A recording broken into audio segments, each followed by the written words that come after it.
everyone. Welcome to Popcast on the Rocks, episode 207, where a podcast that talks about pop culture things that interest us. And sometimes there's whiskey. My name is John. I'm joined as always by Andrea. Andrea, how's it going? On my screen, you look frozen, Andrea, all of a sudden, right as we're about to start. That's not a good sign. I'm going to go and hopefully see that she kind of comes back all of a sudden. If not, we'll have to do a technical difficulties. It has been a hot minute since we've had a Popcast, regular Popcast on the Rocks episode. Wait, there's Andrea. All of a sudden, there's movement. Yes, there's movement. There's life. How's it going, Andrea? Oh, Lord. We're just going to have to guess what Andrea has to say. Andrea says things are pretty good. It's been a pretty busy day. Oh, wait. You're back. I don't know. Maybe. Just, give it one more a restart or something. If it happens one more time, we'll have to give it the show a restart. Third time's the opposite of a charm. Right. How's it going, Andrea? Oh, it's been a heck of a week. One of my children just got her first non-surgery stitches. So, that's how well I'm doing. Okay. Not traumatizing, right? Totally not. Totally not. It's totally normal that, your child falls, crashes against the corner of a chair, and then you can see inside their mouth from the outside. It's totally fine. It's good. What? Yeah, perfect hole in her face. That wow. You could just see the inside of her after all the bleeding. So see inside. When did you get Iron Maiden chairs? I know, right? Did I accidentally install an Iron Throne in my home? Right. Oh, man. Oh, man. Yeah, seriously, though. Well, fortunately, right, just a flesh wound. I mean, yes. Awful and can't stop the bleeding and a pain and horrible, but not an eyeball or something. Right. Obviously something that eventually can heal, and so very grateful for that. But yeah, definitely not how I planned to spend my day on Friday, just 2 short days ago, that feel like years. But yes. Okay, well, I can't top that. Can't top it. So I heard you say before, though, you guys lost power in some of the storms or something.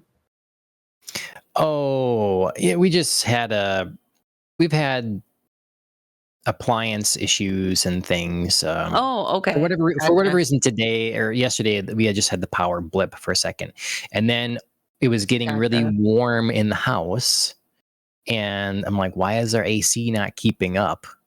Yeah. And I ended up opening the windows last night, and it's super muggy and whatever.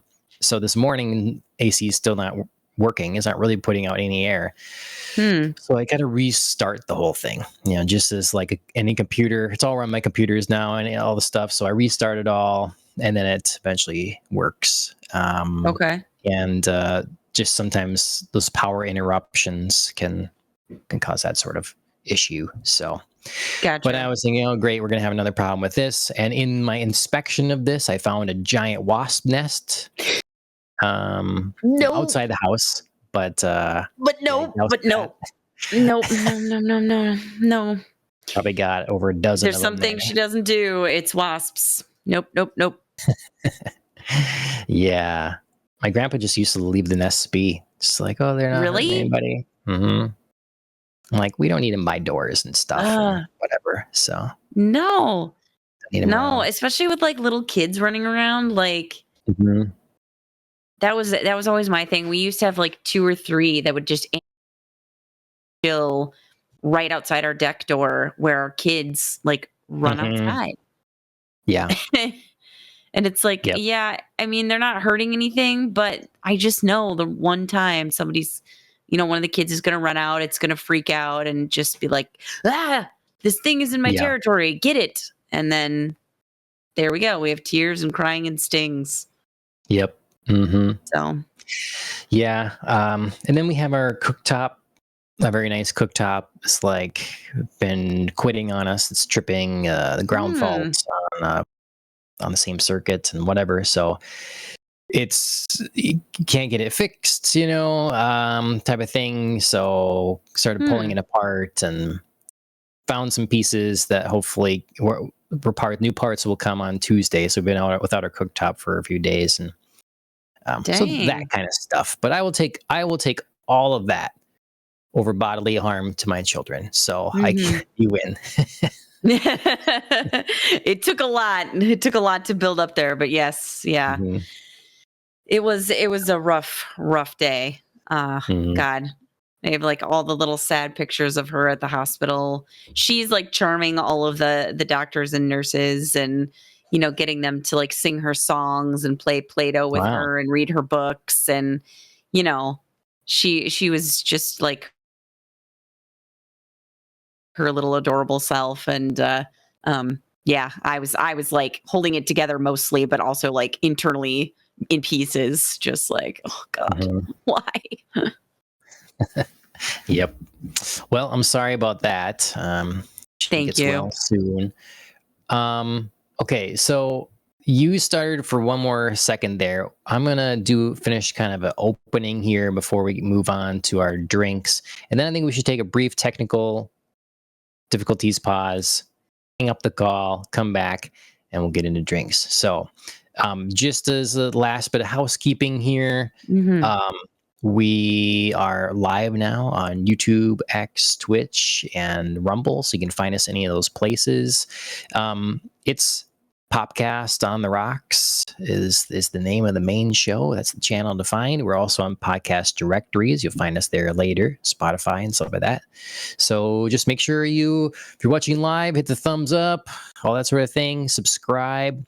We appreciate it. And we will be right back, and with hopefully a smoother stream. Sounds good to me. Okay. Hello, everybody. Welcome back. Let's give it another go. All right. So we kind of show introduction done, child injuries, trauma, all that sort of thing. You missed it. If you missed it, that's right. I feel it's very in keeping with what we're about to discuss. So yeah. Yes. Mm-hmm. We're just like setting up the relevancy. Right. So tonight's show is going to be a little bit different. Trying this anyways until Andrea says she doesn't like it. We're going to we're skipping the what else we've been doing part, kind of moving that to probably another episode or something. And we'll be talking about our drink holidays per usual, but then moving right into our main topic, especially tonight. That makes sense because we have a lot to cover. Yes. And I need to be refreshed on what exactly has happened in House of the Dragon, because it feels like it's been a minute. But before all that, I feel like you probably could use a drink to calm the nerves, What should we be drinking? Well, there are many options. It's been kind of a long time since we've been on the regular pod, so there's quite the roster of days to start the month of August that I'll cover, even though we're halfway through, because I don't want y'all to miss out on anything, especially big days like the end of July 24th and 27th. It was Tequila Day. It was National Scotch Day. Like, you can't miss out on the biggies, okay? If there was something else, I might have been like, skippable, but no, those are big ones. So, and then moving into this month immediately, it's a double holiday to start off the final month of summer. It is Albarino Day and Mead Day. Fitting if you're watching this show along with us. And then keeping in a similar theme, August 4th was National White Wine Day. So if you're a wine drinker or a mead drinker, got a roster of a week right there for you. And then we will move on to something a little bit different. On August 6th, it was IPA Beer Day. And then on the 7th through the 9th, I kind of like this. I don't know that I've seen this before or not, or if they expanded it. But Yeah. there's 3 days called International Culture of Drink Days. And so you sort of are supposed to like make something new, unique, maybe you've wanted to try, haven't tried before, and then learn a little bit about the culture that, produced the drink that, you know, gave Sure. rise to this particular drink that mixed it up, if you will. Mm-hmm. Closing that out, I think fittingly on August 9th, it was World Baijiu Day. And then getting into this week and a little bit ahead, today, the actual day, August 16th, it is Rum Day. Another biggie, just like big, broad, here's an alcohol, do something with it. Mm-hmm. And then I would be remiss if I didn't give this particular holiday a shout out because it's on Dana's birthday, August 18th. It is Pinot Noir Day. All right. Did they pick the day when they found out when Dana was born and just like Yeah, came? right. We need to raise a glass and toast. Mhm. Yeah. Well, are you celebrating some of these holidays? Any of these holidays? I am not. I mean, not technically. Okay. Or I mean, well, I could if I guess I wanted to. So back and forth, I'm going to go on that. So I am celebrating absolutely with a glass of champagne Mm. because there is a certain character death that happens in this series of episodes. Wow. I could not Dark. take the time to celebrate. And How you know what I dare. mean.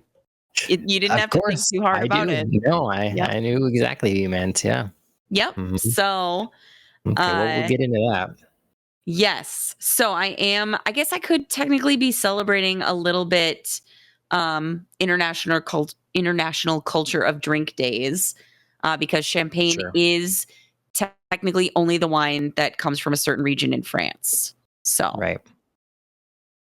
Okay. I think yes, what is it? It has Roman roots. It was many of the vineyards were first planted in the area by the conquering Oh. Romans in the area. So Okay. Cool. there's That's your little fun. fun facty Fun bit fact of about history. champagne. Right. I should looked up a facty fact as well. I though I can say I'm celebrating the international culture of drink days. And I do think that that must be new. That doesn't sound familiar. No, I So don't think so. I'd showed this to you.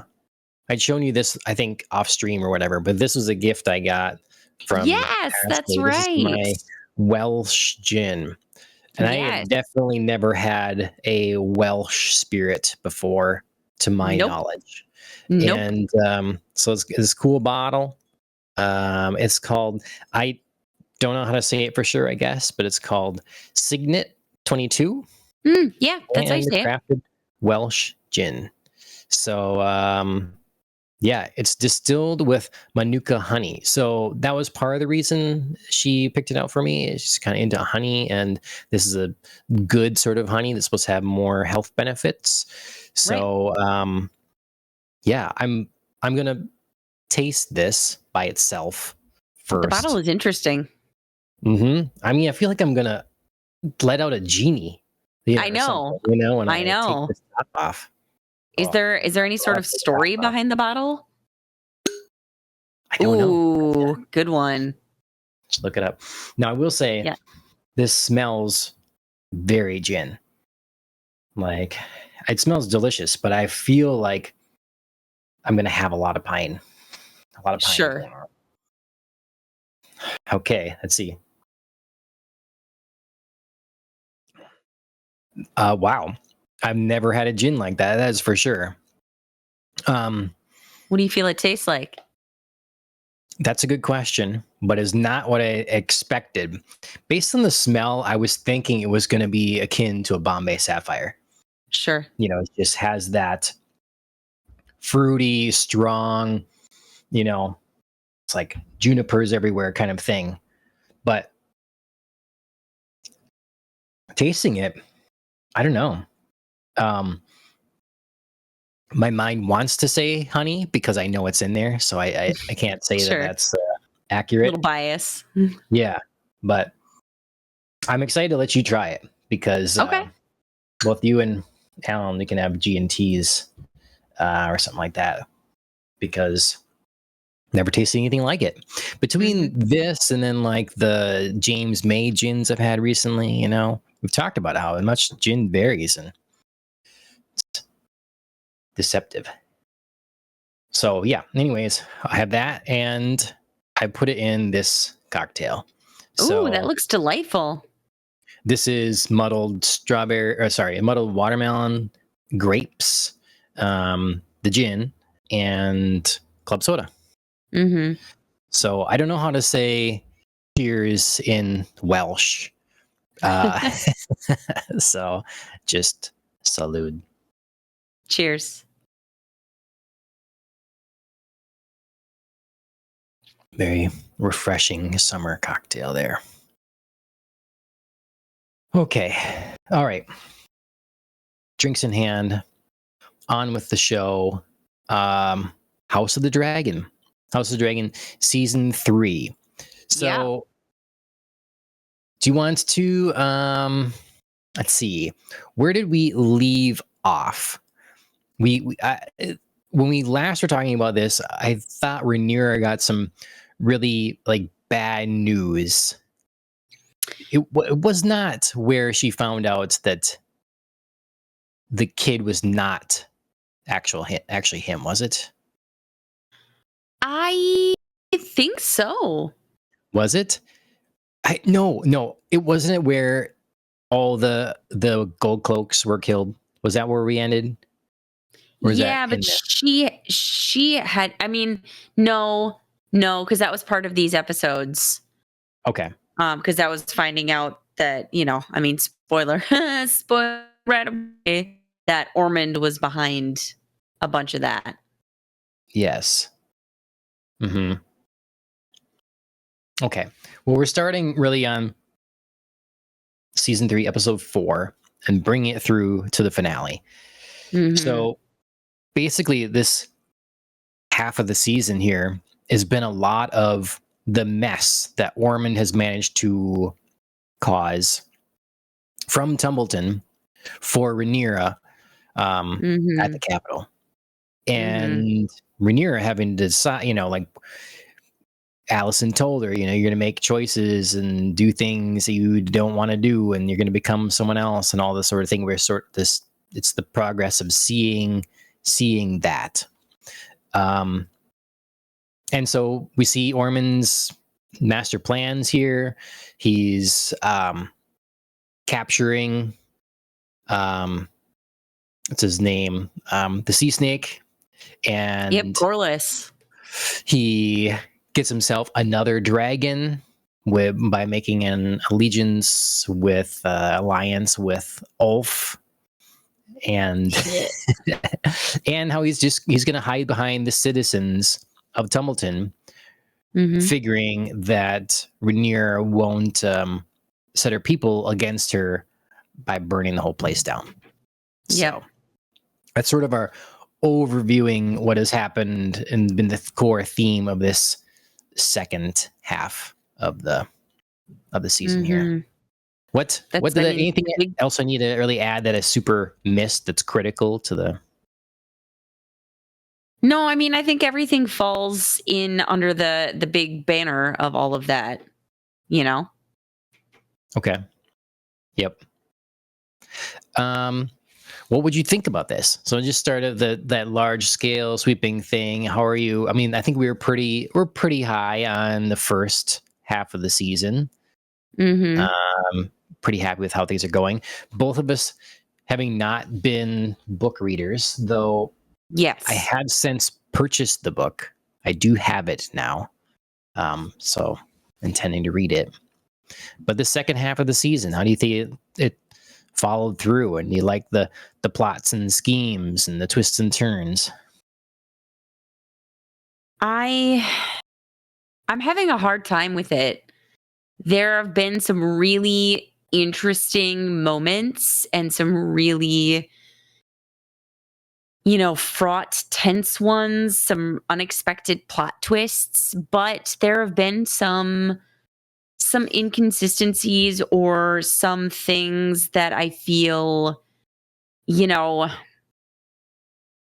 I'm frustrated that we don't seem to have any breaks in some of our action points, in some of our betrayals, and some of our things aren't going right, for the group that we've chosen to root for.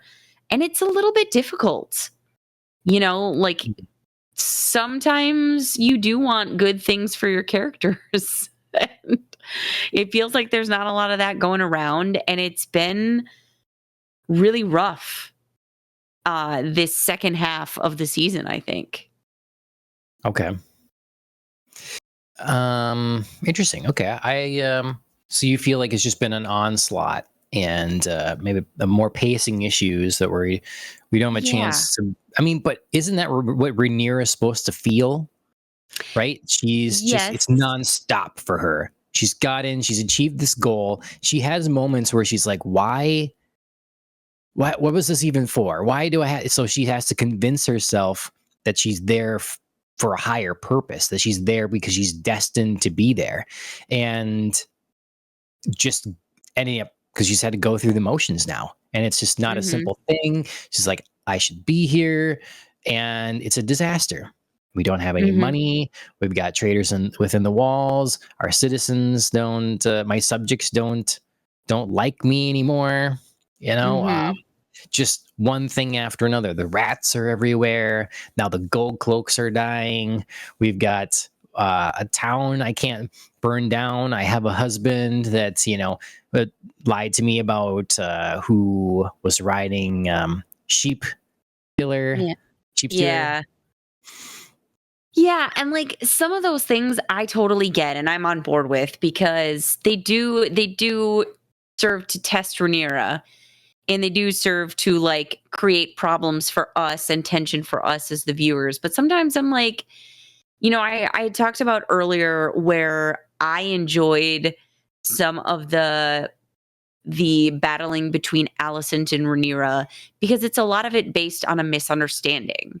A lot of it is like, oh, if only somebody had come in one moment sooner, if somebody had just stopped this, or, been here instead of here. So there was a lot of just like missed opportunity that kept like snowballing and creating this wider and wider rift in their friendship.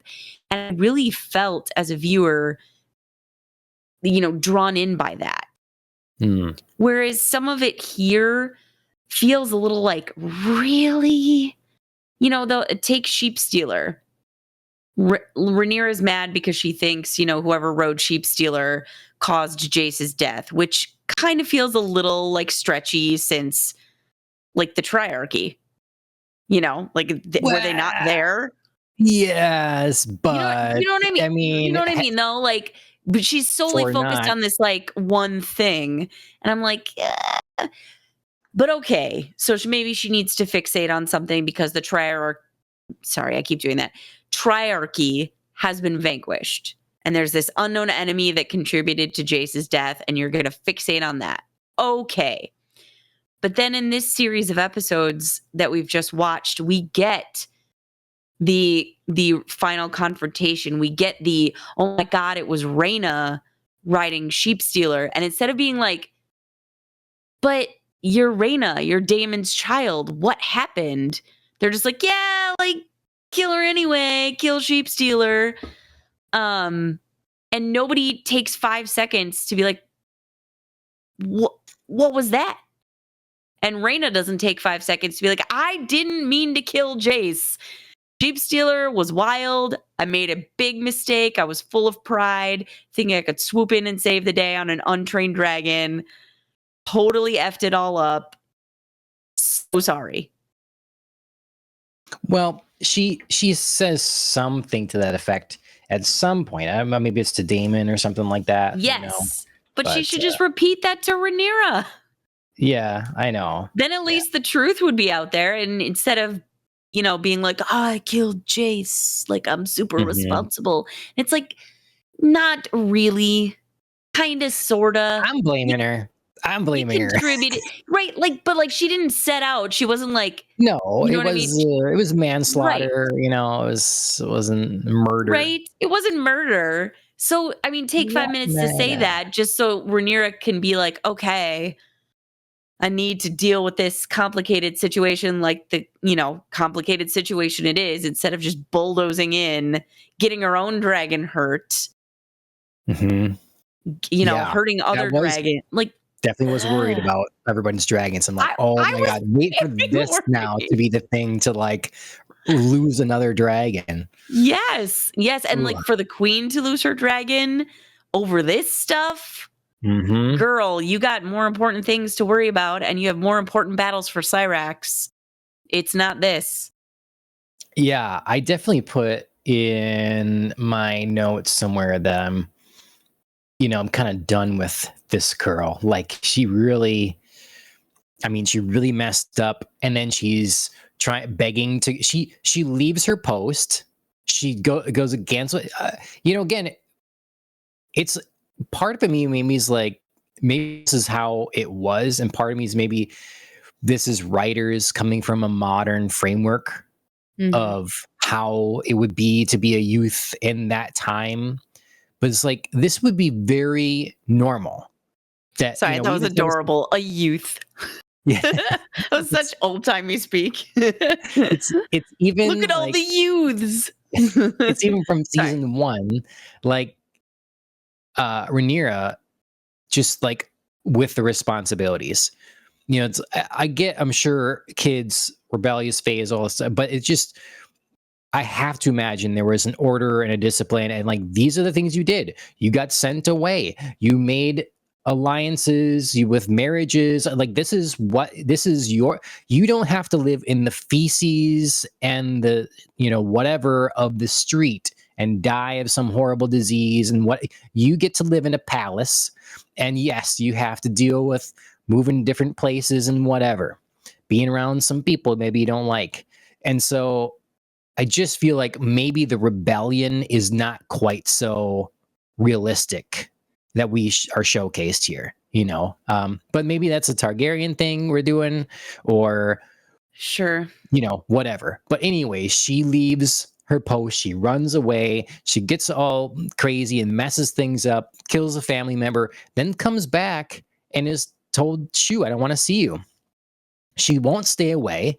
Her father finds her and she's like, "Please just do this one thing for me." So now he's split between doing one thing, knowing he's guilty and not doing some enough for his daughter, and like not betraying his wife and the Mhm. queen. And so then, okay, fine, go. I'll make up a whole thing. You're good. And then she comes back again. I'm just like, I'm done Yeah. with you. I am Yeah. done with this child. And I don't care Yeah. what happens to you. Yeah, that's the thing. Like the first, like 75% of what you said made for a really interesting story. Because yes, I was frustrated at Reyna for leaving her post and leaving like her charge. She was supposed to guard these kids, and that was the deal. But I understood that she'd always yearned to prove herself, and prove herself specifically by being a dragon rider. And so the lure was there, like, the chance for glory. She's a kid. They think things work out, like Jace going to the gullet just thought it would work out. So I get it. Like, I was mad, but I got where she was coming from. I'm going to swoop in. I'm going to be so heroic. Everyone's going to finally see me, and my true potential. And maybe Damon is gonna finally be my dad again and love me, and all these crazy mixed up things. That's like teenage logic. Fine, I get it. And then she, like you said, she comes in, she messes up royally. Nothing went how she thought it was gonna go. And so I loved that Damon had to come in, find her, be torn about, am I going to turn in my daughter, or am I going to, make this lie of omission to Rhaenyra? That's like character stakes. That's tension. That's great. Damon always needs these kinds of things. Like, he could definitely get to one note if you just let him be like, I love war, conquering. So even though I love those parts, this is like the human connection side of Damon. So that was all very interesting. But then, yes, now you have her coming back again and being like, I couldn't be alone and cut off from everybody I loved. And it's like, you asked for that. You wanted it. You said. Oh, God. And then, just coming in and not explaining anything, but just staying quiet for once. And being like, oh no, sheep stealer. They're killing my dragon, who I kind of am annoyed by. Yeah. I don't know. I was mad about that. It felt like this storyline that had potential and then just got, I don't know, snarled up into a ball of, these very easy, I don't know, easy way out kind of things where people weren't talking to each other. And it was just like, come on, you could fix this misunderstanding with a couple of words. Okay.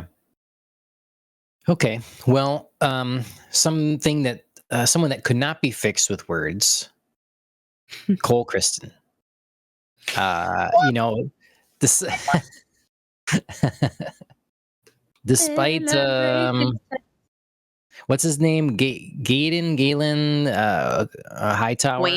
Gawain, yes, thank you. Gawain Hightower doing his best to say, like, Gawain is an interesting character. I like Gawain. Yeah. He is one of those that's like, he's not this unrealistic,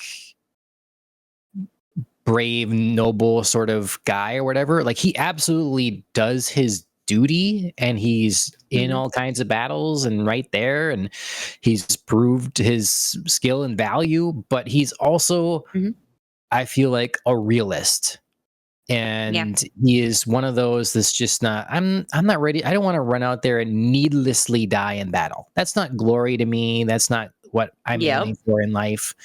And it gets him looked at as a coward sometimes, but I think he's a realist, and he's also aware of his capabilities and where he stands or whatever. But anyways, he's tried his best to convince Cole that our energy could be used elsewhere.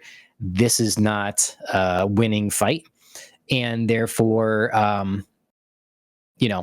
let's pack it in and head back, maybe to Templeton here, see what my brother's plan is. And then he realizes that Cole just is out here to die. Yeah. He does this little speech of, you offer me service to your family. I've served families forever. That's what I have done. I'm not anymore doing my own thing. And I mean, if you're looking for sympathy, Cole, you don't have it from me. But was his last stand. That speech was like a one moment where, I sort of tiptoed towards maybe like some half measure of respect, where I was like, I get it. You don't want to be a servant anymore. You feel you've been used and that's not the life for you anymore. So cool. Like, and then he was like, I am the realm's greatest warrior. And I was like, oh, so really close. So close, buddy. You had me and you lost me big time. Yeah. So he has a few people that stay with him yet, and after the world's worst, like, rousing speech, Kristen Cole did not have a voice or a temper for great speeches or inspiring speeches. That was one more thing to add to his list of lameness. I was not particularly impressed by that, like, closing monologue where he's trying to, inspire everybody to go in battle. I mean, I guess his men were. That's fine. I would not have followed. Yeah. So yeah, I thought his death was good. Like, it was well done. I also will say, like, he did have a really cool combat moment. Like, he had some good, like, he has like flail Morningstar kind of thing or whatever. And I don't know that I've seen better choreographed combat with one of those before. So I thought that was really cool.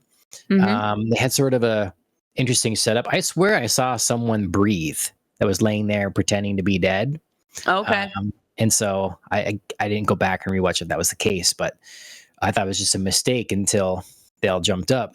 Yeah, And that was a good trap. I mean, everybody better be pretty still, let them get in there. But yeah. Yeah, I mean, they definitely they committed to the bit. I mean, there were definitely soldiers marching over and on people, like on hands and stuff, and it was just like, ooh, good job, y'all. Yep. Yeah, that was very satisfying. The whole sequence was just so enjoyable. Kristen getting trapped worse than John at the Battle of the Bastards. Yeah. And just having arrow. a little having a little verbal sparring. And then I said Cole was so arrogant until they Boromired him, which feels like an insult to Boromir, who was an absolute king at the end, and Cole was not. Yeah. But What could he have done to redeem himself? I mean, like, died a long time ago. There wasn't anything. He wasn't coming back. He'd lost so much respect, I think, from all audiences. There was just nothing he could have done at that point. I wrote down this line. You had to tell me if you remember who said it, because I sadly don't. I thought it was funny. So their greatest battle has been with indigestion. I got it. Yep, I wrote it down too. It was Daemon when he was sitting at the High Council, and he was like, "I'm not taking advice. I'm not taking advice from people whose greatest battle has been with their own indigestion." And then he threw a wine cup at him. Love it. So good. Yep. Yeah, there were definitely some good lines. Mostly, I think, from Daemon and the Warlord in the North.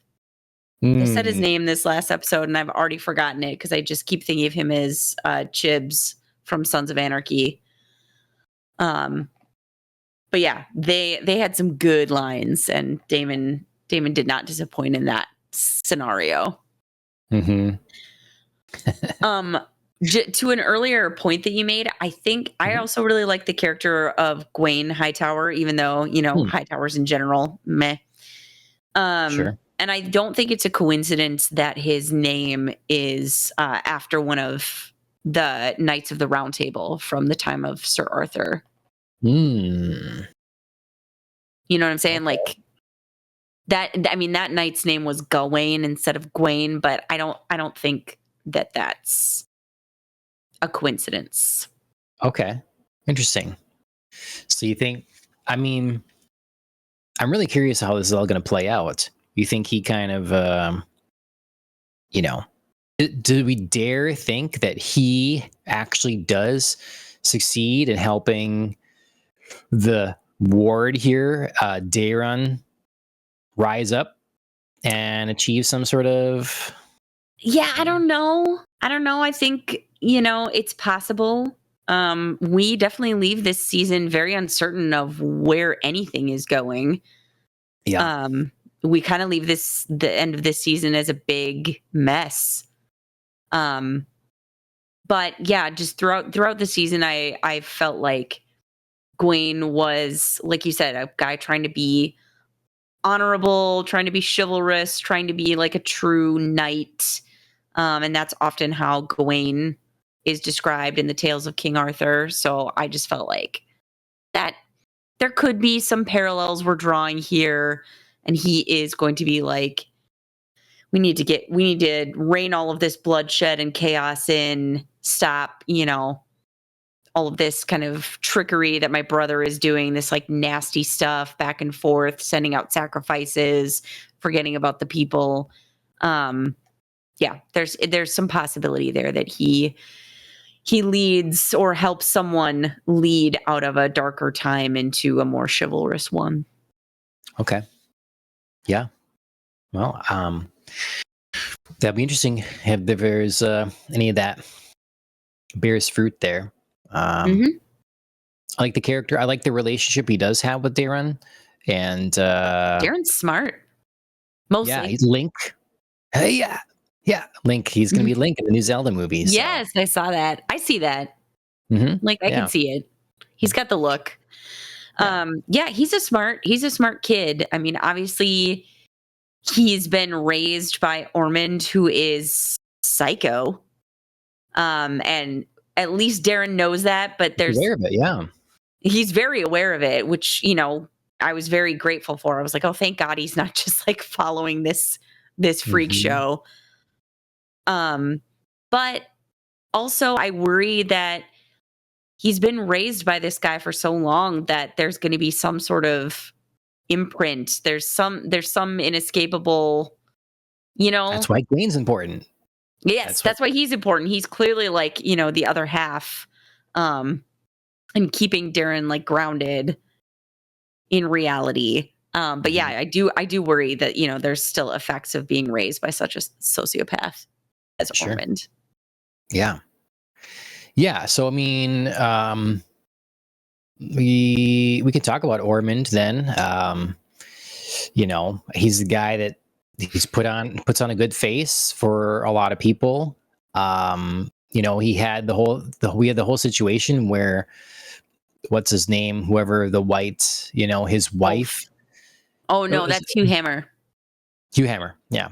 So he went and you know, his guy's wife in Tumbleton, and their family is assaulted and everything, and so he's brought in front of Ormond, and he plays the just guy, you know. But then behind the scenes, it makes, you know, maybe more just to control Darren and make sure that he's going to do what he says to do, makes him kill the complainee, the father of the family there. So kind of a big piece of trash. I mean, you just think he's just always had his eye on, you know, at first it's like, what is his aim here? He just like for his family or something. He just feels wronged. And then then it's just, he's always had his eye and he sees the opportunity now to seize it. He sees the bloodline that he can use in Darren, and, you know, I don't know, opportunist. Yeah.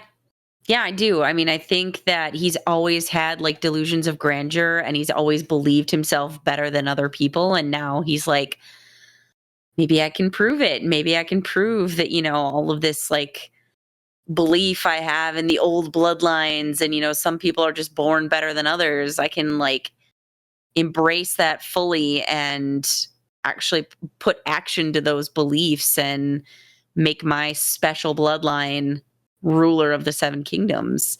I mean, he says it's for Darren, but like everybody around him, including Darren, sees like, it's you want to be king. Yeah. You know, it's clear that he would be a puppet. Like Darren would be Ormond's puppet, and Ormond would really be ruling. Right. But then what about legacy? Like he's got to have a kid. He's got to have a daughter or something to marry to the king, and, you know, like, yeah, I feel like Ormond would find ways around that kind of stuff. You know what I mean? Like eventually, I feel like he's the kind of guy who would get to a point where he's like, you know what? Everything's like totally secure. I could probably kill off Darren and just be king, rule in his stead until my kid is like, you know. But exactly. I don't know, something, because he doesn't. That's the thing. He's raising up Darren this way, but he hates Targaryens. He's like telling them how your blood is, you know, impure. Yeah. And so does he really want to have that even mixed with his? He would not. So, I feel like there's a whole scheme behind all of that to just like raise him up, use him as like a bridge for his own legitimacy on the throne, and then be like, oh no, he died while I was still the guardian, so I guess I'm king now because there's no one else, and Targaryens are awful. He is a fun like D&D character. You know, just like you always have to write down your personality traits and like flaws. He's a lot of quirks. Yeah, he can't stand smells. He's got to vomit to smell. So you had to like roll your constitution roll during combat to see if the blood makes you vomit, and then you roll your Mhm. attack with disadvantage. You could do all kind. That sounds fun. So uh, he's an interesting character, and Yes. getting to figure out his motivations a little bit more and see his scheming. I liked it. It was an unexpected wrench in this whole deal, and one that I welcomed. Except for, I think I I was expecting more from. There was an episode, I think, titled "Faceless Men." I'm like, well, Mhm. we got to be incorporating the faceless Oh, men, yeah. Mhm. right? So I thought for sure that like Ormond had hired men from Bravos to be the ones killing, and maybe that is still the case. Maybe it is, but they really gave us no indication of that other than how elusive they were Right. and how effectively they managed to kill The gold cloaks. several cold cloaks. The Yeah. highly trained whatever. Yeah. So Yeah, I wish that had been like a stronger element. I really couldn't figure out how Ormond would be orchestrating that. You know yeah. what I mean? Like he's just so not he's sort of smart, but he's like a lot of flash kind of Hmm. smart and not always a substancy kind of smart. And he had like lots of grand plans that you were like, that's really lame. And some pieces that did work. Like I don't want to say that he didn't have some smarts about this, but you could tell like his pride got in the way sometimes, and he would have like, I don't know, pieces on the board that you were like, that's pretty lame. I mean, I Like, don't. I'm cutting out again. Oh, not on my end. Oh, okay, good. All right. Your face is frozen on mine, but whatever. I'm gonna charge ahead. I did not feel like Corliss Valarian was a good strategy. Mm, You know what I it's mean? just Like that was one a more pretty thing. lame piece on the board. I mean, he may not know. Well, I don't know. I mean, he's an important figure that Rainier He, has kind of treated disrespectfully now. I But I agree. I'm just saying he was like, well, you think Valarian men will like do anything without their leader? And it's like, yeah. hmm, I don't sure. know. It was just sort of a lame like thought process.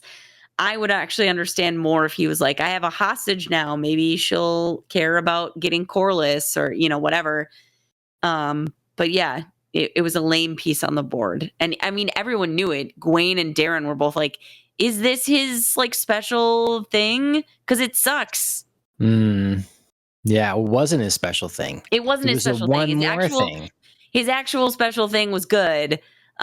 Until he also decided to do the very thing that he was like, don't you hate Damon and Rhaenyra because Damon like hit you across the face once? Let me just beat the absolute crap out of you so you'll Can like me you better. can you blame him though? I mean, I could not believe that's another character I'm done with. Ulf, get out of here. Like this is interesting, obviously interesting, chaotic element here, but I'm just like, wow, you have this extra opportunity. This guy, you're too stupid to understand that he's just like placating you here because you have a dragon Mm-hmm. telling you what you want to hear. But Mm-hmm. you're going to go this way. You're being offered a lot of stuff. You do have power. Just don't get hammered the night before the battle. Like to the point, like it's incredible. I don't think it's unbelievable for the character we've been given, but it is incredible. And I don't blame Ormond Mm-hmm. for just like, because that's his plan. He hinges on this. You know, Yeah. it's, he's outgunned without the dragon. Yeah, I didn't blame Ormond's like reaction in terms of, you're the thing. Why didn't you do the thing that I needed you to do? I just blamed his savage beating. It's like you're not giving him a better alternative if you're actually a worse alternative. Like you're not. Yes.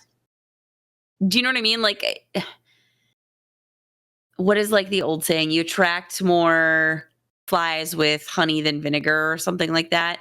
It's like you're on the right track. You promised him glory. You promised him, an actual lordship. You were gonna rule by this new king's side. It was all going really well. He made one mistake, and you just like lost your mind. And really, he lost his mind because Ulf was smelly. Well, that's to be expected. I mean, right? But isn't it?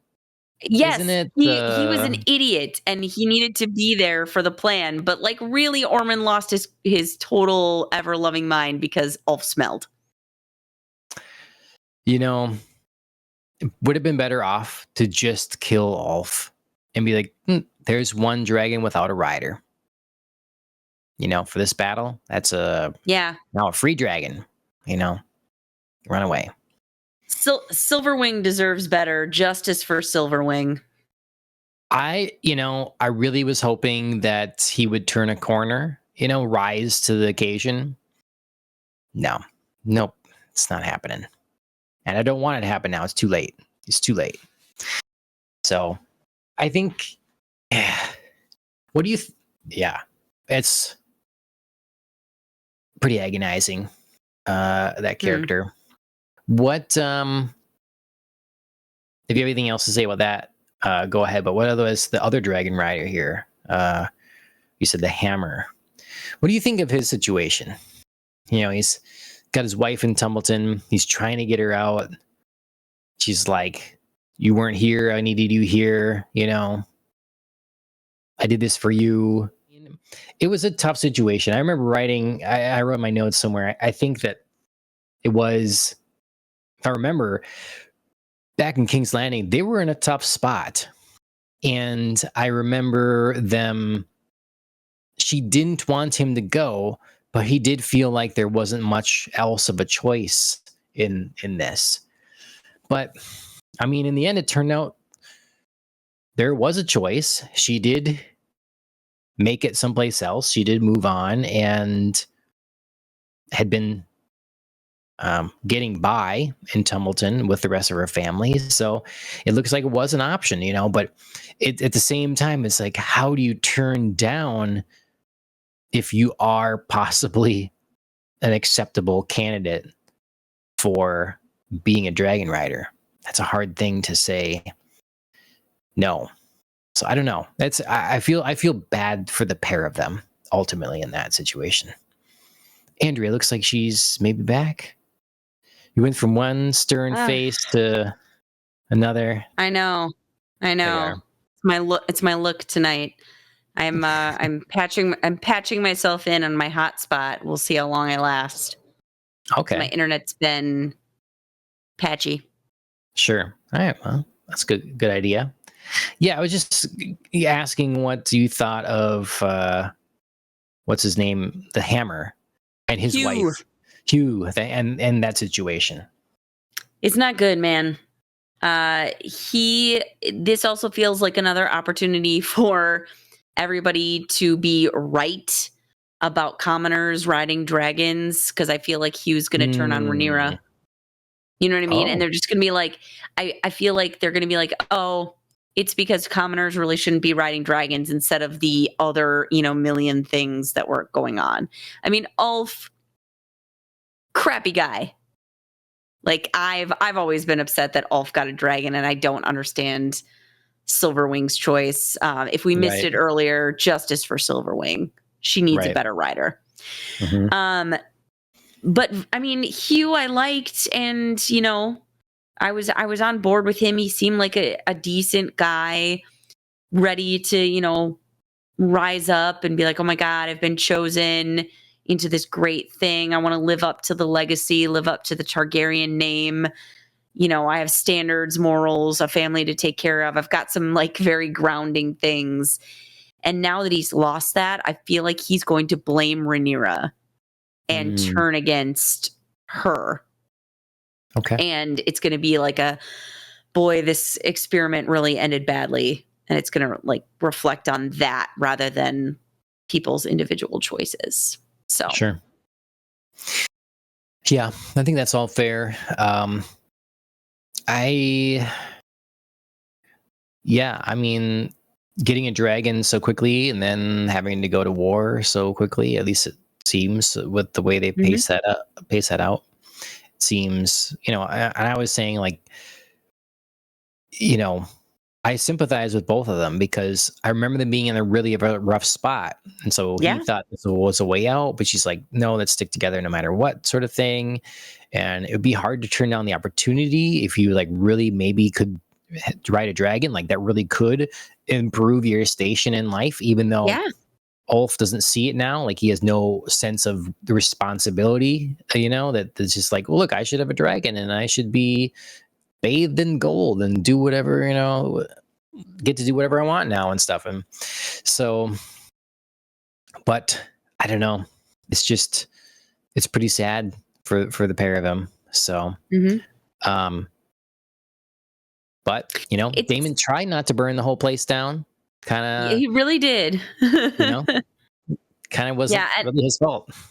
Well, and also I love how all the Hightower hosts are the ones sending children, literal children, out to be their human shields. And then the, Hightower soldier comes upon Daemon and he's like, you child murderer. And it's like, yeah. What? I don't think so, buddy.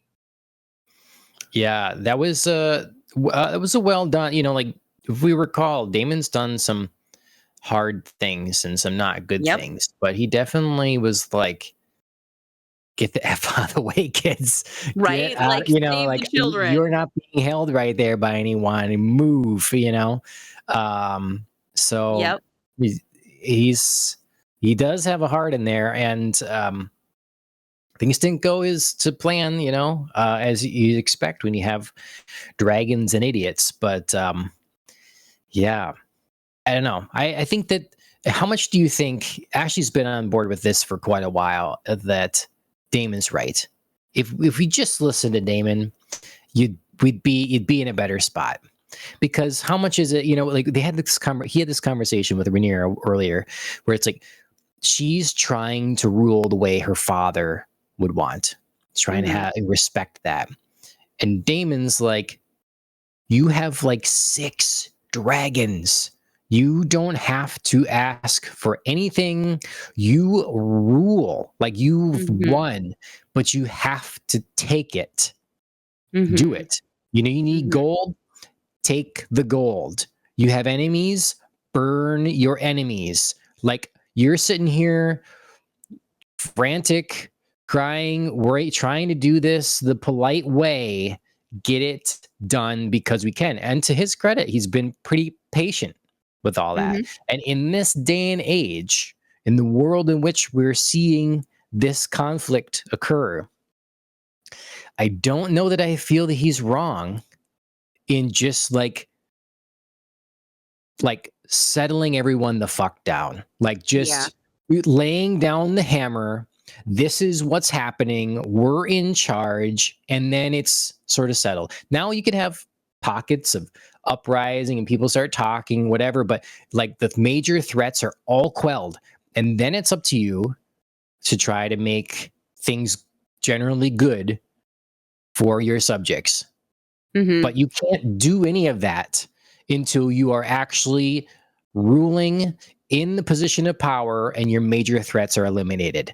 Until then you're just prolonging the suffering of everyone, you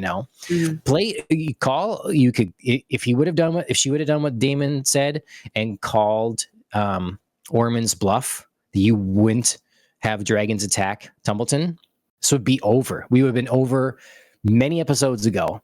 He has nothing. He's relying only on the fact that she'd have a soft heart. Yep.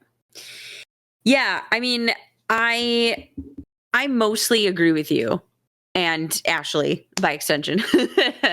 um, I felt it was complicated a little bit, especially in the last pair of episodes where Helena is coming after Rhaenyra and she's like, you strayed from the path that your father set out. Like, you're nothing like Viserys and he was awesome. Our father would be ashamed of you.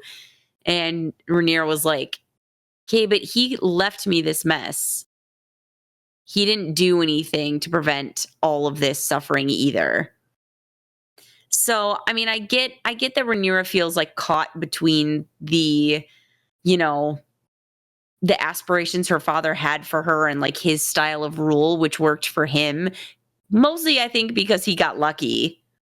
Because he wasn't a particularly strong leader all the time, but he got very lucky that he rolled over a time of relative peace and acceptance of, his ascension to power at King's Landing, and everybody was ready to be like in a peaceful time because he came out of war, obviously, but he wasn't really in it.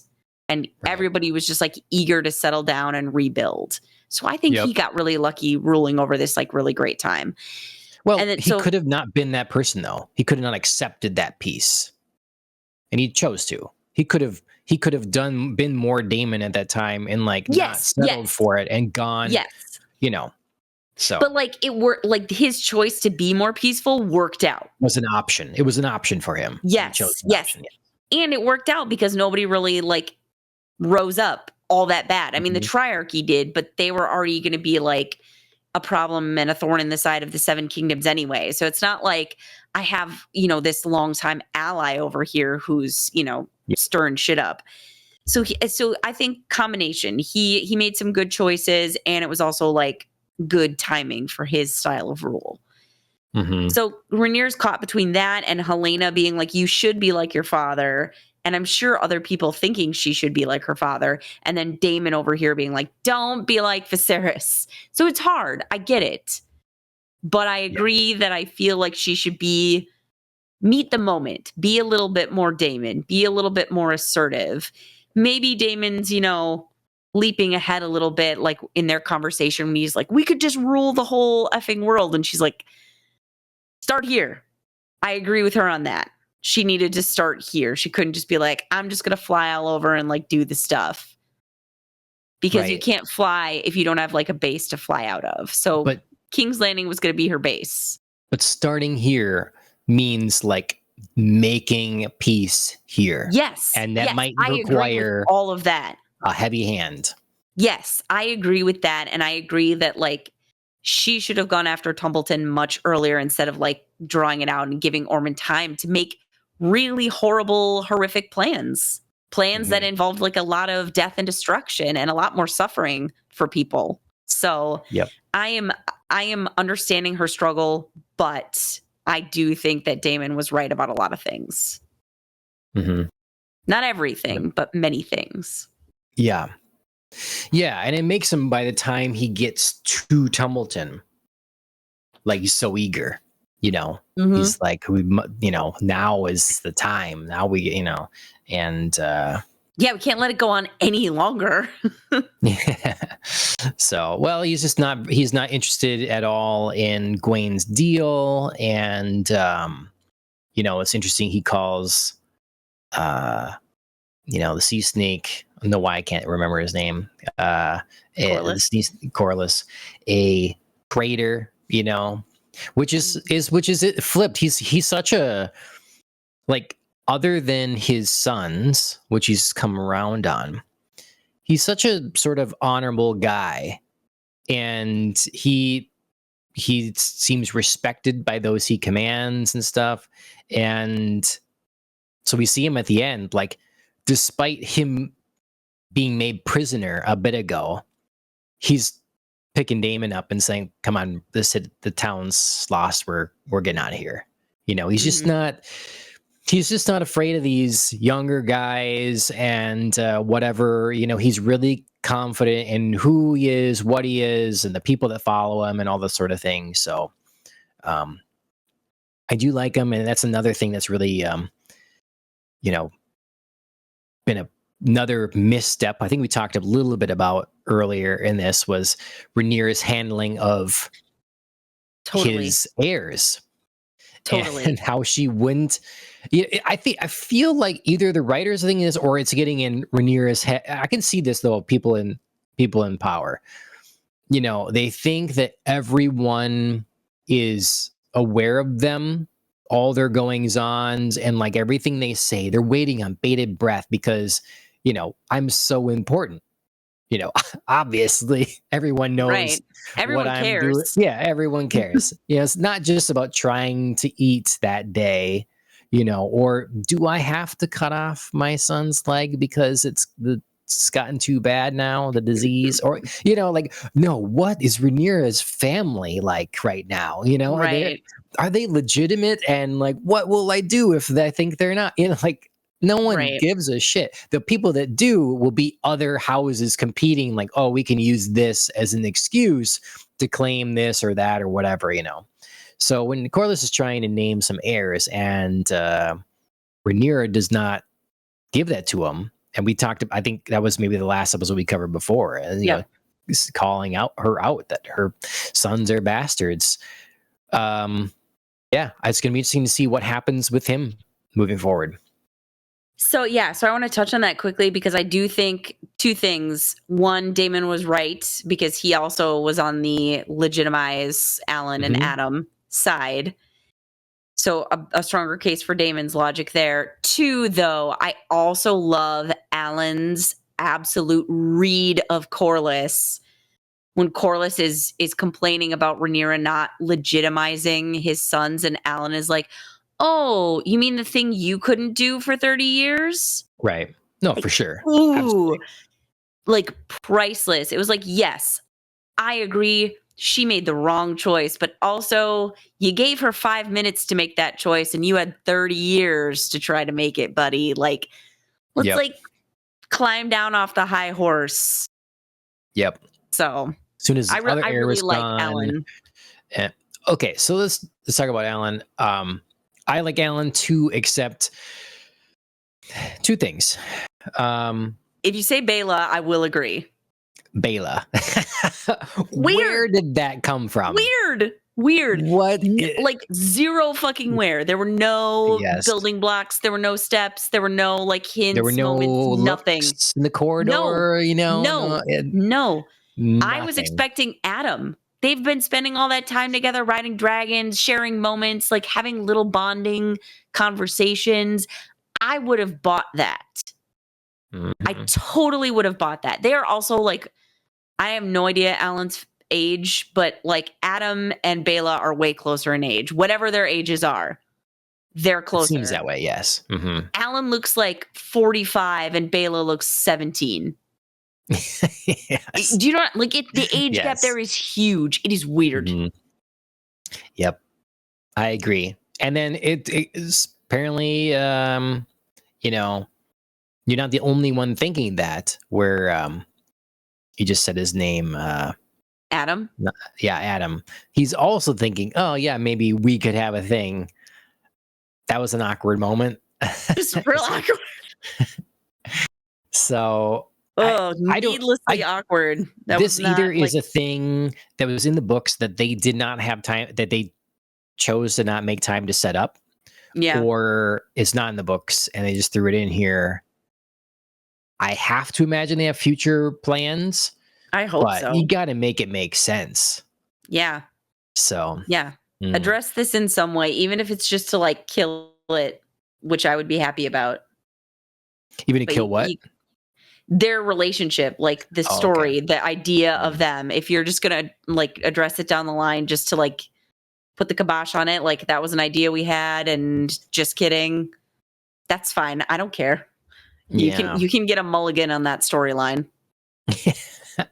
And then the other thing is, and like it's not, it makes him more interesting, I guess, but he's a guy that's been used to serving, and so it is interesting that he comes out and, he's had this built up, pent up anger towards his father. And it's like only now starting to voice that and everything, but he's still used to following. Like he commands men, but he's the guy that's told what to do, and he's serving Rhaenyra, Yeah. and so he has to be the one to bloody his hands to kill the leader of the church. Yep. Yikes. Yep. Yeah, I didn't love that moment. Yeah, Alan is the type of guy who is a solid second in command. He's not going to have groundbreaking ideas. He's Right. not the overarching, plan master. He is a very solid person who is honorable and clearly loyal and will, execute, pardon the wordplay, execute the order faithfully. I was a little surprised that he was the one to, like you said, bloody his hands against like the Septon. Yeah. I guess when the gold cloaks are gone and right, the who else are you Valerians gonna are brought turn to? in, so I didn't love the moment, and also I was kind of like, I don't know. The church isn't always right, They were being weird about the coronation. They were all Aegon is risen and reborn.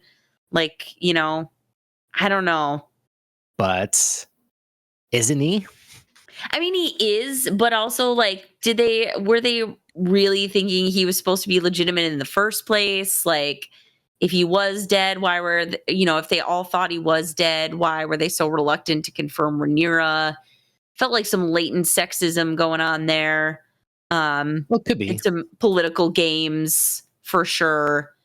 And also it's like, I don't know, I think about like Game of Thrones where, the whole Sparrow Church was like a total cult show. So it's like, on the one hand, religion is respected. On the other, it can definitely be weaponized also. So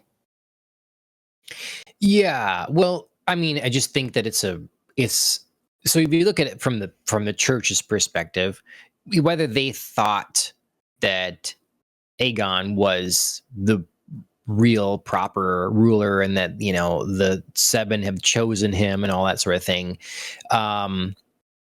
it's they made the call probably because that's the right. choice they saw at the time, the realistic one, and now they made their choice. They got to stick Sticking with it, right, lends to their credibility. Yeah. And it'd be like it'd be like God chose the Pharaoh, and then the next day the Pharaoh dies, and it's like God chose this Pharaoh. Really? Did he? Okay. Yeah. Wow, it was a quick turnaround. I don't know. Did he make a mistake? God, he doesn't make a mistake. So, Yeah. And from her perspective, it's just like you have to let it be. Again, you're gonna have the certain people, the faithful, they take the religion very seriously, but she has the power, like resolve all this stuff, and they can come around. But you've made them an enemy now, and it's just one more thing, one more group of people to turn against you then. And yeah, I mean, I think of it less as she's made the church an enemy because they felt like an enemy beforehand. And I felt like that was confirmed when Ormond was like, we basically, have the light of the seven and we are the living embodiment of this whole religion. And he was talking about, having fingers in the church and stuff like that. So I was like, I really didn't feel that they were going to be a help to her anyway. There was never going to be a time where they were going to come around to Rhaenyra. But I take the point about alienating the people who follow it, who follow the church, because she's already made some missteps with the public. So this feels maybe a little unforced error. Though she kind of made up for it where she came out of the church and she was like, let me have this cool like story time with Rhaenyra session. Like, let me tell you a story, kids.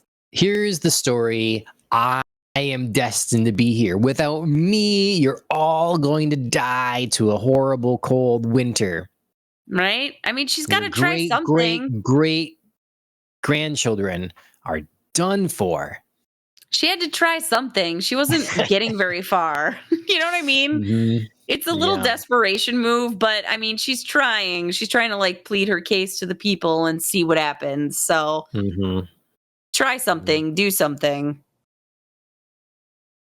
Okay, well, we got to go over and talk about the greens. We got to talk about. I mean, I guess I was talking about Ormond and stuff, but the other side of this that was declared dead, but is not dead. We have Aegon, and this really went where I didn't expect. I mean, like, firstly, horrible kid. Can't blame him, but horrible kid. I mean, you can blame him now, he's an adult, but you can see how it got there. And but he has this whole sort of like forced to kiss a boot and awful stuff on the path here. Trying to get away, trying to get across the sea and stuff. And Laris gives him a whole fucking character read that is on point, where he's like, "You suck. You've always sucked. People do not like you. There is a reason. It's because you are a shitty person." But it hits so many people. You'd say something like that, and it's just the dumb. But that hit, he like hears it. And you see sort of a change in him. Then, like, he was sort of oblivious. He'd never been told this before. It's like someone that's in Hollywood, and if you have Christopher Nolan, no one's gonna say no to Christopher Nolan anymore. Hopefully he has some friends that do that see him like a normal person and then do. But otherwise, you're surrounded by yes people, yes men left and right. And so, you eventually someone tells you, no, you're wrong there. It's like, I haven't been told that in what are you talking about? In years, how could, and then maybe it hits, or maybe you go further into it, like you're gone. Take him out of my sight. Or, maybe you listen, and this kid, it hit home. So what do you think of his like turn here? Yeah, I definitely think it had to be the right time and the right person, because it's not like Aemond hadn't told Aegon he sucked forever. But he was not the right person to say it. But yeah, no, I enjoyed Aegon getting ground in the dust a bit, because he's been one of those insufferable characters. It's like, all right, like, I'm glad you're going through all of this. I'm glad you're taking some lumps. Did I want you to get like half burned to death? No, but the rest of it, cool.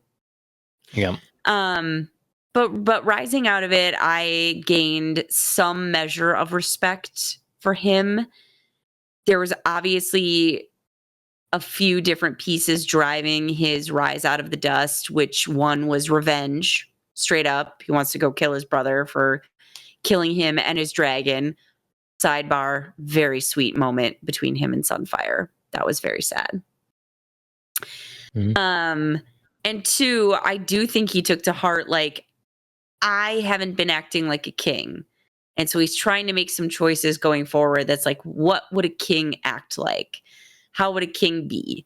And some of them are very surface choices in, I would be brave and I would stand up against these, band of men coming to kill me, and I want to be remembered as a king. That's a little surface, It's not like doing good deeds and being just and wise. But I'll take it, because where he was before was so much crappier than where he is now. He is trying to move forward. Yeah. It didn't have an effect on Ashley, I guess. But for me, I was all about it. I love a redemption story. And, we've had Cole, no redemption. We had Ormond is not redemption to be found. Yeah. Well, but Aegon, he's rubbing in dirt, like you say, real bad, and he's real disfigured. Stuff's rough, and he gives a good enough speech to inspire a Lannister who's not cut from the same cloth yet as Tywin, to stand with him to his death. You know, the little bit of rousing speech he has here is because you say it's surface, which yes, it's not like, you know, but there's a grasping of a larger picture here. Yeah. You know, if people can, like, I would expect people in high office or positions of authority to, in difficult times, be like, I need to be remembered not this way.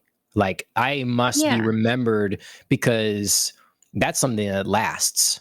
That is something that means something that, you know, when it goes down in the history books, I will not be the one that's dies running and stabbed in the back as like some lost, you know, helpless kid. You know, it's just not. And so I love that little realization. And you think maybe he's going to turn, and he doesn't. He gives his speech to an army in front of him and draws a sword, and then his dragon's there. So it's like, this is the right amount of satisfying that I want from a show like this, because they, you know, take pleasure when this is done well with George R.R. Martin, of like not letting you have the satisfying moments. That was part of what was so wrong with the finale end season of Game of Thrones. It's like, okay, of course the Hound and the Mountain find each other and do battle, and really like these things where it's like implausible, whatever, just to make the audience like have a moment there. You know, it's stuff like, you know, what Game of Thrones does well is you have the whatever his name is, the Viper dueling the Mountain. And he's like, you've got him, and then eyes gouged out. So that's what this show gives. So, but you want occasionally a moment of like, yes, satisfying, redemptive, whatever. And so this is the returning of Aegon. I'm here for it. You look like you disagree. You're like, no, I'm just not. Nope. Okay. You're back. Yep. I'm just having more internet fun games. Yeah, fun games. Yep. All right. I hope this is the beginning of a redemptive path for Aegon. He does now go to Aemond, which we have not yet talked about. Yeah. I mean, if you're talking about satisfying moments and shows denying us that, they certainly denied Aegon his satisfying revenge moment, because he did not meet a defiant, willful Aemond that he could just like do battle with. He met a contrite, sorry, you know, woe is me Aemond, who was like, I can't believe I tried to commit fratricide. And you know what I mean? Like, he was totally just chastened. And Aegon was like, this is no fun. I want revenge. I want to beat you up in your prime. I want to smack you around. I want Sunfire to burn you up. He was like, I can't do any of that now. So that to me was satisfying in its non-satisfying way. Because yes, I could see some redemption arc for Aegon, but I also don't want it to just happen. He's not earned, I think, a redemption of that level. Okay. You know what I mean? He can't just, he has to keep showing that he's like, he has to have continue to have these moments of pause, like, how would a king act? How would I want to be remembered? You know, like, you know, what's the noble thing to do now? It's the strong thing to do now. Right. Yeah. Right. And it's not like Aemon just attacked him out of nowhere when he was being such a good brother, you know, or a good king. No. You know, I mean, obviously Aemon didn't have to burn him half to death, but also Aegon was not like some princely character who was just, you know, charitable to those around him, including his brother. So their meeting was interesting. it's honestly the most interesting thing to happen to Aemond in a while, because I'm super over this whole Harrenhal, Witch Alice, Maester Alice. Like, I don't know what's happening here. They're not doing a whole lot, even though every episode it feels like there's some grand proclamation of like, we're going to start our own dynasty. We're going to reclaim some stuff. You and me, I'm going to give you sons, and we're going to create grand pronouncements, but their storyline is nothing. I don't understand it at all. I don't understand why she's interested in him. I don't know why he's interested in her. Well, they revealed that she's like, super old. Firstly, I wrote, "Oh, you're over 115 years old. So hot." Because he's into the older ladies. Yep. But she's like, used to have, they're all like, who is this woman? But she used to have a title, and I don't remember what the name was, but she was important. She did have like, was the wife of the ruler of Harrenhal or something. And it makes sense why she's stuck around here, and she's kind of attuned to the ghosts and, familiar with it. I think it's cool. We just spend so much time sometimes. We did that last season. We complained about Daemon and his like, when are you going to do something? He was, waylaid at Harrenhal in stasis Forever. for far too long. Yes. And so we kind of had the same sort of situation now here with Aemond. And but it, so I think it makes sense. It's like, here comes someone that I can manipulate, young hot guy, into the older ladies. I can play that angle. I have dragon eggs. Wow. There you go. Dragon eggs. So we have something to build off of. And I used to run this place. I'm tired of like lurking in the shadows and being disrespected. So let's build this place up. This can be our base of operations. We're going to have, hot witch Targaryen babies, and we're going to raise these dragons. Sounds like a plan to me. Yeah. I don't get it though. I mean, you try being like 40 and single in this world, and then, a hot young guy comes marching in here with, Who royal like blood. care You about do you too. though? Like she obviously can sense, but he doesn't care about her. She can obviously sense that he's still got mommy issues the same way like she intimated that Daemon had mommy issues. And she like half plays on that sometimes. Like, I'm maybe kind of like, I look like your mom. I could maybe be your mom. Who knows? Like, this could be hot.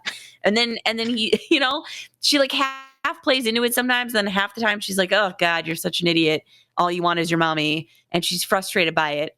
And then, Aemond over here is like, well, I can't be with you because my Targaryen blood is like the best thing, and I can't be mixing and like Rhaenyra does.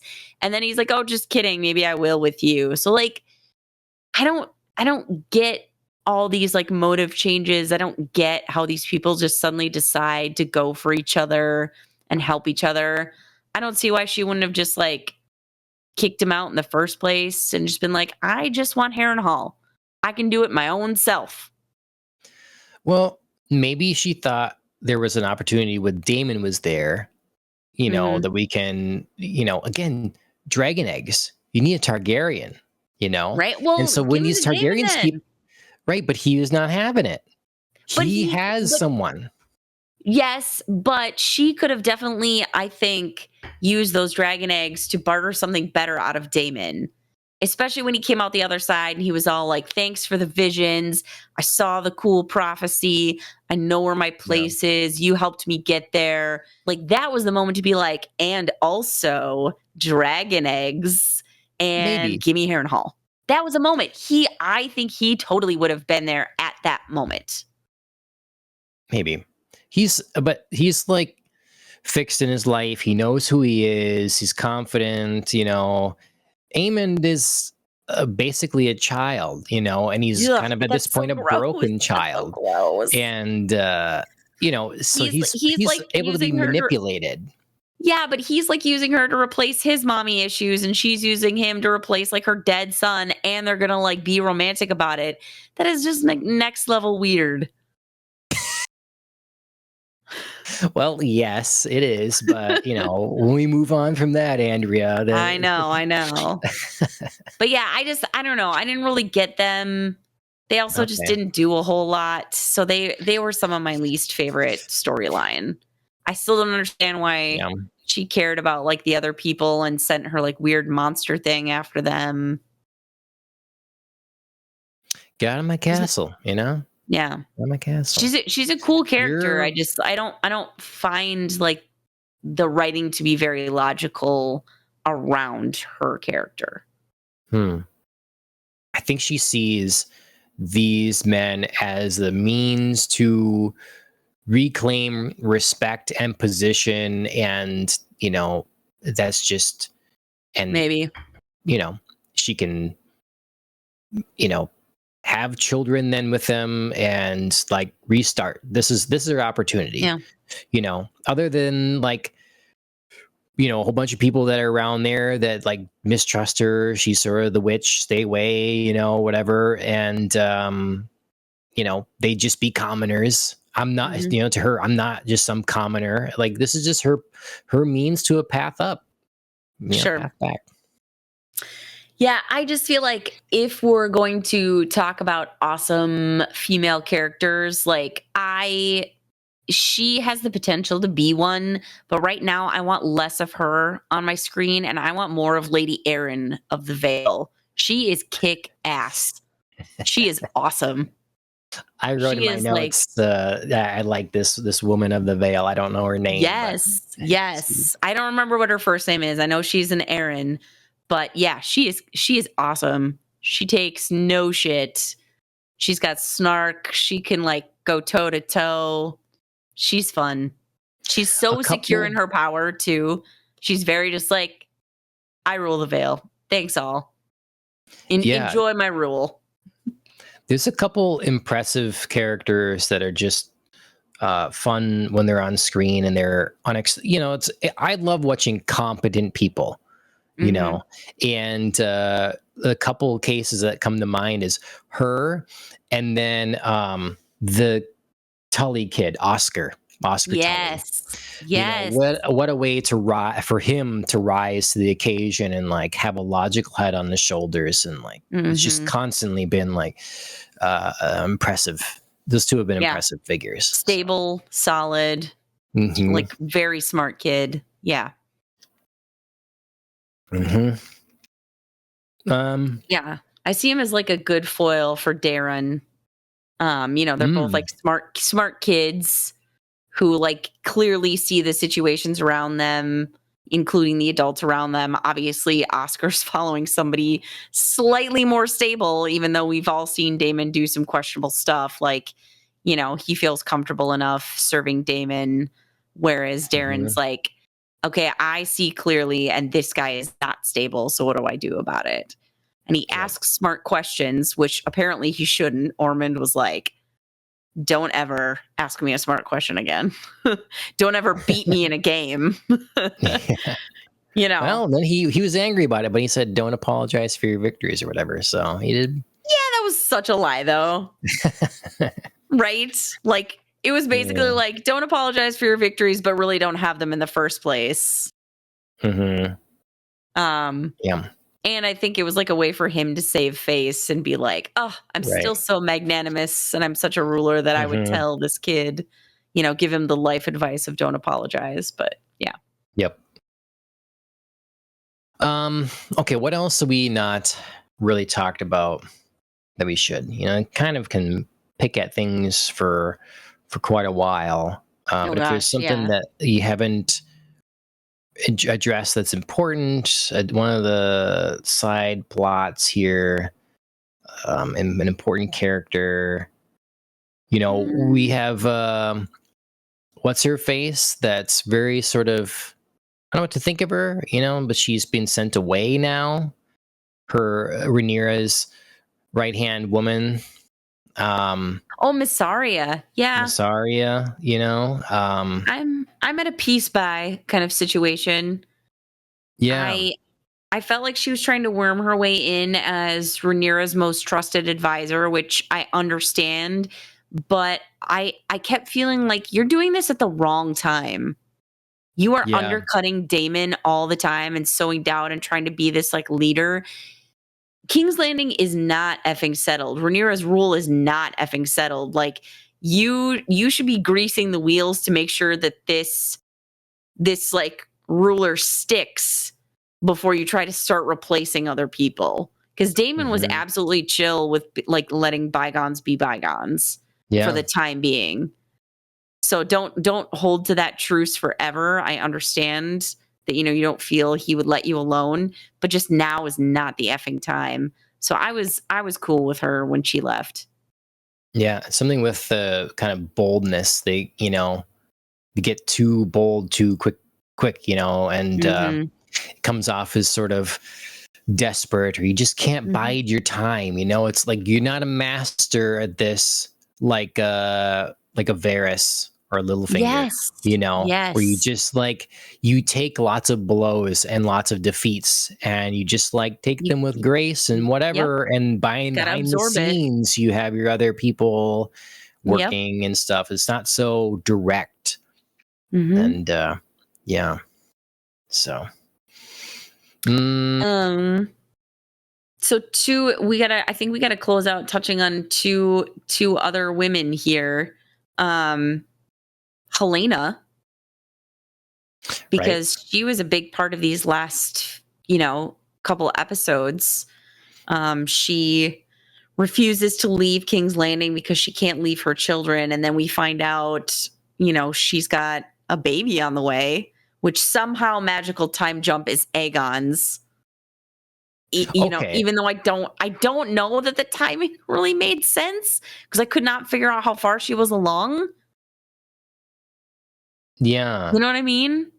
We actually now we're wondering that. Like, is this someone else's, or is it Aegon? Um, They seem to hint that it's Aegon's, or like at least Alicent is like, oh man, I think this is Aegon's, and so Rhaenyra is going to be crazy that there's this other potential heir out there. yeah. But it didn't feel like it would line up timing wise. I don't know. Really, I'm lost on that, so I don't know. Yep. Okay. I I'm guess I just glad that go with someone it. else felt a little Yeah. like, huh, Yeah. okay. We were definitely just like, how much time has passed? And yeah, so Right? it brought it into Right? question. Yes. Um, hmm. Yeah, I've seen some stuff online about this a little bit now, and some other people unhappy about it. I don't know if I think I wrote in my notes. Yeah, so much for caring about your child, because I kind of really Yeah. respected her for this element, because she had her mom, Alicent, really pressuring her to end this. Like, you're not going to be safe or free. Your child's not going to be safe or free. It's going to be used against you. All this sorts of thing. And she just is like, I've already lost the kid, and I'm not doing this. And so I liked that. And then she refused to eat, and then she kills herself. So on one hand, it's kind of like, well, I've never really understood this character. But on Yes. the other hand, She's it's so like, troubled. yeah, maybe the show needs to get me to understand her some. Like, I need to, Mhm. because otherwise you can just have her do anything, and I have to just accept it. Um, so I don't know. I didn't love this, and especially now Mhm. that word is spreading that her husband would be alive, the father of her Right? child. Like, there is hope. There Right. is, and not that you want to see him again necessarily, but things could Yeah. change. Is I the don't I point, don't need to see him on the throne. you know? So I don't know. Like, there, your fate is sealed if you end your life. Yeah. Your fate is open, if you don't. So Yeah. And I got that she was tormented by the dreaming sometimes, and she felt pressured Hmm. by Rhaenyra, in these last few episodes, especially to like use her gift in some way, and it was like Yeah. horrible for her to do so. I got that, but I needed more before we jumped to her jumping out of a window. Do you Hmm. know what I mean? Like, because Yeah. like you said, she was so committed to her kids. She couldn't even believe that Allison would try to make her, like, trick her into trying to leave King's Landing without her child. She wouldn't go. She wouldn't end the pregnancy, even though Allison gave some very compelling reasons for doing so that logically I understand, even though I respected Helena emotionally for making her choice to say no. Like you said, I can't lose another child. And then it just seemed like this ultimate abandonment of her child, plus killing The the one child that that's a was, lot. Yeah. Right. yeah, Yes. you know Both. what I mean? Like, it was both. It was both. Hmm. She abandoned her living child, and then she took the child inside her with her. And I didn't understand. I felt like I was just getting to the tip of an iceberg in understanding about how she was tormented by the dreaming. And I needed more of that before I would have understood even a fraction Yeah. of this choice. She's lived with that for forever, and like, Mhm. yes, Rhaenyra showed very little tact in trying to Mhm. like get some of that. Weird. Yeah, it's like, oh, sister, like, how's it going? You have any cool dreams recently? Do I look good in these dreams? What Yeah. up? To then like, you will tell me I can compel you Yeah. as your queen, Yeah. So Yeah. Coming in hot. yeah. Mhm. Yeah. Yeah, I found that difficult. I Thumbs mean, down. yeah, I didn't love that storyline. And to move then to her mom Alicent, I her storyline made sense. I didn't love it all, but it made sense. She did the thing. She got to Harrenhal. You know, She didn't confirm the kill. she didn't confirm the kill. Double tap, girl. Yeah. Um, yeah, I mean, I got her storyline everywhere it went and why it happened, how she was able to do it. I mean, Aemond was a little trusting, but his mom, so I get it. He had mommy Yeah. issues. Yeah. And yeah, now I'm just sort of like, where is she gonna go? What is she gonna do? I don't That'll know. be interesting because they just let her Yeah. like slip out of Harrenhal after failing to kill Aemond. I felt like he is going to forgive her ish because he admitted to her that he killed Aegon.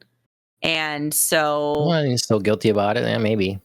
right, like he's going to feel nice and guilty about it and be like, I understood Especially why if you he's tried to do secure in it. a marriage with Alice Yep. and Yep. child on the way and dragon eggs hatching. He's like, Yep. whatever.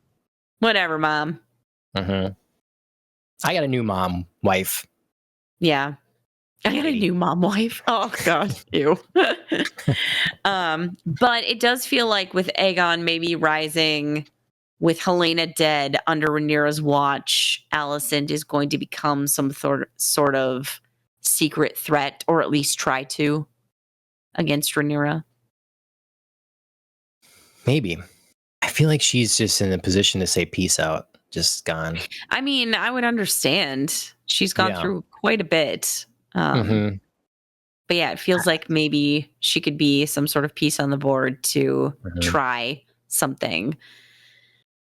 All this to say, Rhaenyra's troubles are not going away next season. No. Nope. I have plenty of little just sort of nitpicks, I guess, that we don't need to spend time on. But that is the question is, where are we going from here? Mhm. My thought is like, okay, is Aegon gonna show up with his dragon to Tumbleton and it's mostly burnt down and the Mhm. armies have departed and what? I don't know Mhm. what's gonna happen there? Or does he surprise them, an army in retreat, a damaged Right? army coming back home, and now they're attacked by a dragon in open fields? Right? They don't have the defenses to deal with that. Clearly not, as we saw Ulf just like tear a new one through the army that he both hurt and helped. Yes. He really just chaos. He's an Yeah. element of chaos at this point. So He is an element of chaos that can leave my chessboard of pieces. Like, bye. mhm, I'm done with Ulf. I'm not as mhm. done with him as I was with Kristen Cole, but still, like, we're getting close, buddy. What a fitting end to Ormond, though.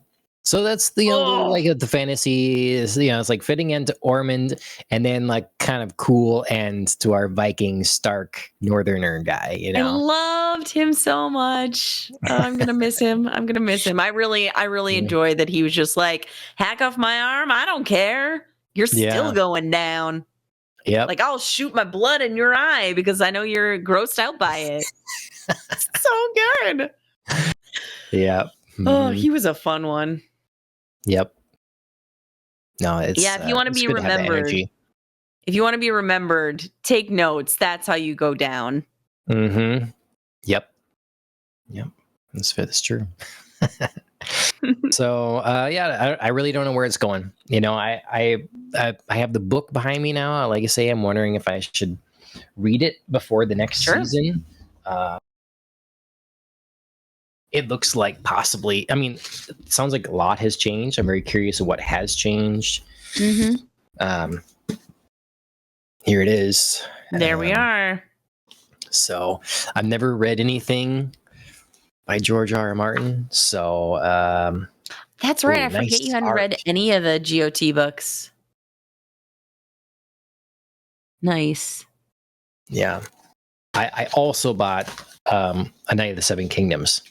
I have that. Oh, nice. So now, because it's like I can read the things that are basically done. Now, to my understanding, there is a thing there is another short story or whatever on the way, supposedly, for A Night of the Seven Kingdoms. But it sounds like it's it's enjoyable and complete and whatever, by itself. Mm-hmm. So if it happens to you another one, great. But this is done self-contained, so I could read it and see if I'm itching for more medieval fantasy now that the season's done. Don't count on freaking anything. No. Mm-mm. Okay, so the season overall, did you enjoy it? How did it stack up well to seasons 1 and 2? And then, are you looking forward to season 4? Yeah, I mean, I still am gonna probably give the not surprising opinion and probably not often disagreed with opinion that season 1 has been the best one so far. This season started off so strong, and I think the second half of it faltered, got a little shaky. And I think I need next season for it to improve. I think it needs to give me a little bit more stability in character choices. There were some that felt really off and random, and I wanted a little more consistency. I do also think that, like, I know it's not the thing that we need to do often, and it's not Game of Thrones and Hot D style, but I think I need Rhaenyra to have a win. Just to like break up all the horrible things. And I need Rhaenyra to feel the win, not just like Daemon feels the win. Sure. Like he defeated, the army at Tumbleton. I think I need Rhaenyra to have like just like a brief moment of security for her character's sake. Sure. All right. The question of stability in choices and character and stuff, that's what comes from show writers thinking they know better than the author that toiled and spent a lot of time figuring out those choices and like living those characters and whatever. when you just come from the outside and like, we could maybe move this around, move that around, and then all of a sudden things get messy. It's the exact same thing I'm worried about with Dune, and it's just like I'm enjoying I'm enjoying this show much more than I think I probably would be if I had already read this book. And so like I think that I agree season 1 was probably the best. Some traumatic things, but they handled the like age jump really well, that sort of thing. Season 2 I thought was good as well. It just maybe not paced quite as nicely. Season 3 now, I mean, starts off with a bang, and overall I've really enjoyed every episode. I didn't have any episode that was like, that was it. There was none of those. So I really have enjoyed it. There's just are some of those moments like, right, would a person do this? Why are they doing that? I don't know. It's a little, and the big ones are really, what we already talked about, really with Helena, it's probably the worst offender.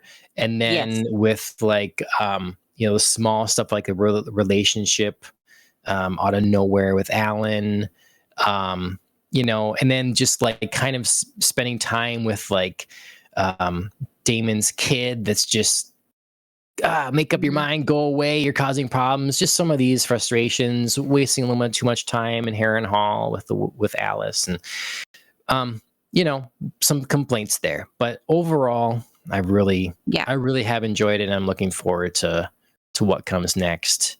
And we'll see if I really change my tune after I read. What do you think? Should I read this before season 4? Or should I... Is season 4 the last season?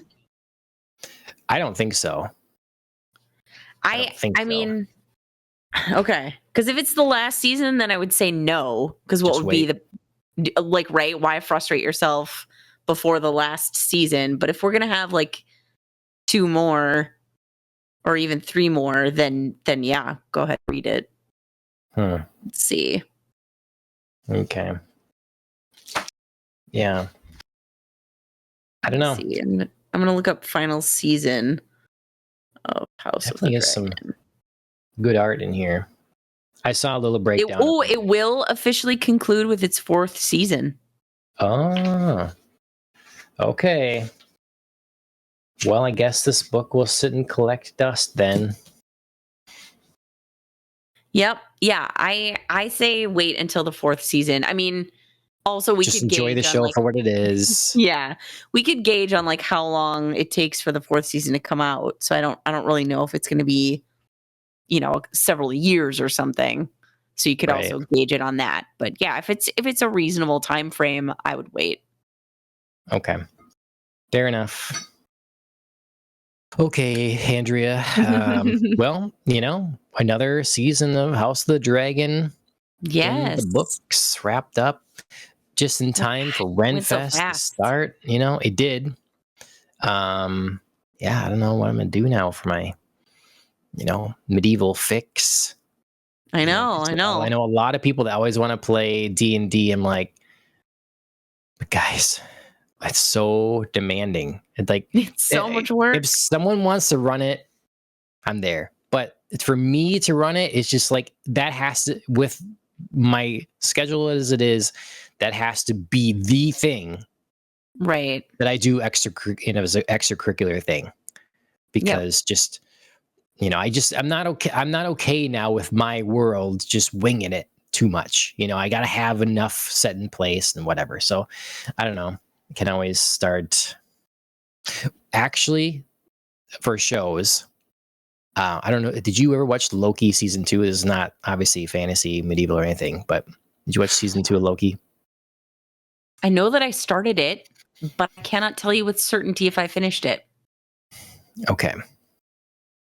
Well, in preparation for Doomsday, there's a fair chance that Ashley and I watch season 2 of Loki, because supposedly it's one of the more important things to watch. Okay. Just to understand where Loki's at and what he's doing before moving into Doomsday. Sure. I'll have to go back and see if I did or didn't. Okay. I mean, it's been a minute, so I know that we started it. I just can't remember if we finished it.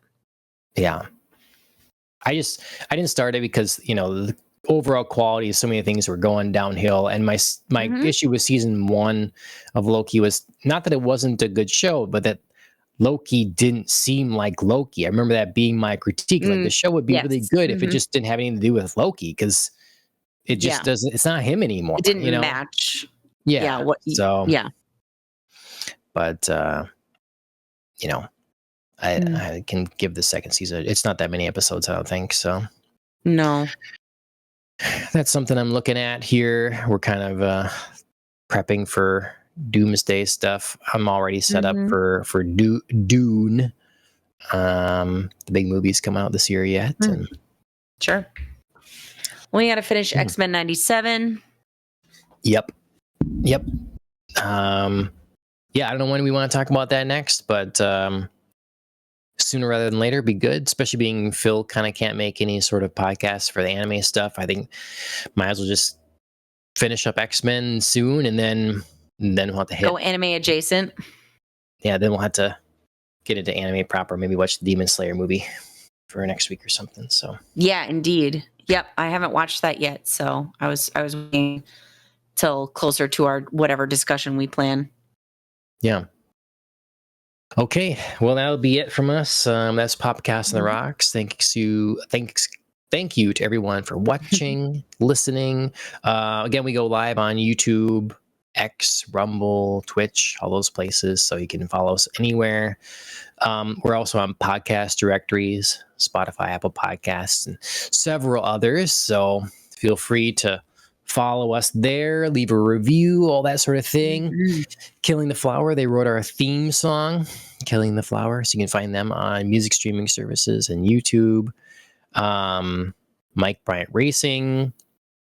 He is watching X-Men 97 now. He's powered through season 1. He's started season 2. So I'm hoping he can get all the way done to have a big X-Men episode with us here. Yes. Coming up soon. Love it. He has very little familiarity with X-Men. So it'd be good getting his perspective then. Yeah. And we can kind of go, maybe in the same episode, go over some of the casting news that have come out of D23 for the upcoming X-Men movie. Let's see, Peter J. Gilbertson on Amazon. Check out his books. And then, there's one more. I was going to do Chief Bourbon. Oh, right, Cabinet. Instagram. Yeah, Chief's Bourbon Cabinet on Instagram. So check him out. I think that'll about do it from us. So technical issues abound. We made it through. We're to the end. And still here. This was a big episode. There's a lot. We do not normally cover this many episodes of a show like this in one sitting. So I think it went pretty well considering. And yeah. Thanks for being here, Andrea. Thanks for technical directing, Alan. Yeah. We appreciate you. Next time. Yeah. As always, cheers, everybody. We made it to the moment of Kristen Cole's glorious end. Everybody drink.